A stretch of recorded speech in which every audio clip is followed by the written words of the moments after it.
Hello mga kabayan, nandito tayo ngayon sa labas dahil katatapos ng snowstorm dito. Tingnan natin ang mga nalinisan na at mga hindi pa. Yan, nalinisan na dito sa plaza kung saan ako naroon ngayon, sa No Frills. Ayan,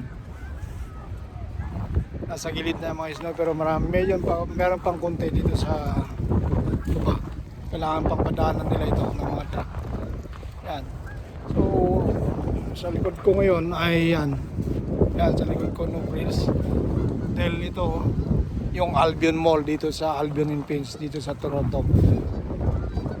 Yan naman, may mga seagull doon, mga storm doon, nandun, mga ibon. Yan. Ang lamig.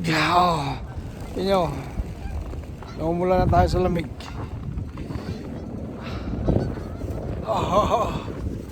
Lamig talaga dito.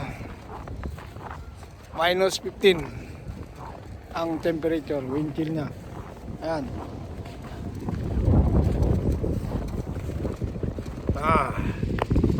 Lamig.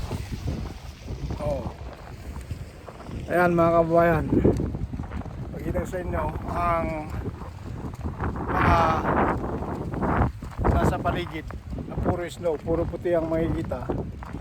Sa plaza na ito, malaking plaza ito, yung No Frills at Albion Mall. Kaya malaki at konti pa lang ang mga nakikita nyo mga sakyan nakaparking, konting tao pa lang dahil katatapos ng storm kagabi. Yan.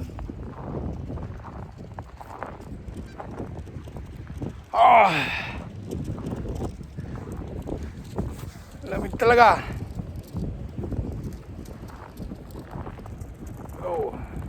Ingat tayo mga kababayan sa mga nandito sa Toronto.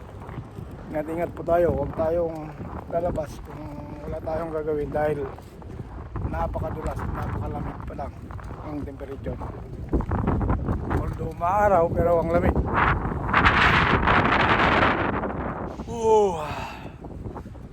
Lamig. Kailangan magsuot. Lumabas kayo. Siguradong hindi magkasakit at giginawin. Ito kasi may bibilin lang tayo at uuwi na lang tayo mamaya. Kaya lumabas tayo. Okay folks. See you later. Thank you very much. Panonood. God bless.